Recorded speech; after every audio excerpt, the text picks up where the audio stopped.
Bonjour à tous, je vais vous présenter le dernier tutoriel de la playlist qui est consacré au formulaire vu du côté JavaScript. Alors dans ce tutoriel, on va regarder comment manipuler les propriétés read-only et disable en JavaScript.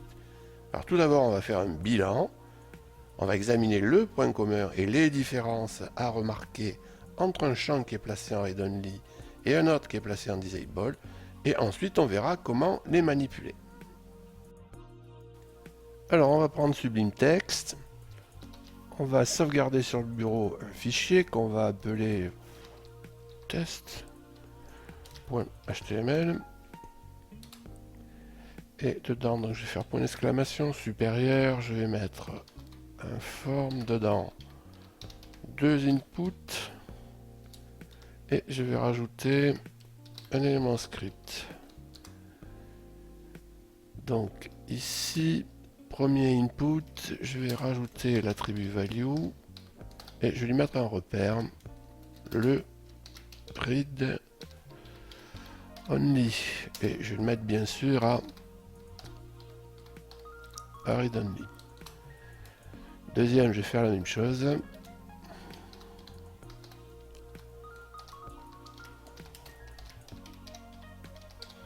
Le disable, et je vais le passer à disable. Et ça, je vais l'enlever. Alors, je vais faire un open in browser. Alors, le point commun, c'est que l'internaute ne pourra manipuler ni l'un ni l'autre. Il devra se contenter de l'état dans lequel il se trouve. Il ne peut rien changer. Alors, les différences. Alors, il y a une différence au niveau de l'aspect. Vous voyez que le champ placé en disable est grisé, alors que celui en read only ne l'est pas. Alors, le champ placé en read only reçoit le focus, alors que le disable ne le reçoit pas. Le champ placé en read only sera transmis au PHP au moment de la soumission du formulaire, alors que celui placé en disable ne le sera pas. Pour ça, on ne peut pas le vérifier sur cet écran. Et enfin, l'attribut read-only ne sert à rien sur un select, alors que l'attribut disable est opérationnel. Donc vous avez un lien sur le site qui est associé à cette chaîne, si vous voulez le vérifier. Alors maintenant, on va les manipuler. Ici, on va placer un ID. On va le mettre égal à ELT-R. Alors ELT pour élément, R pour le read-only. Pour le R du read-only, on va placer ici un ID. On va le placer, on va lui mettre comme nom ELTD, D du disable. Ici, je vais faire un var ELTR égale, alors un document, point, alors get élément by ID, et je vais placer ici ELTR. Ça, je vais dupliquer et je vais mettre ici un D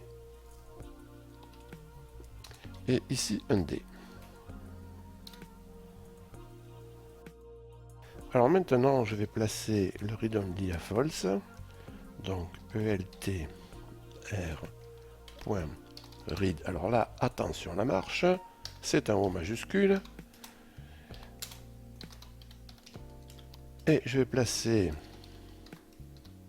le LTD.disable à false également.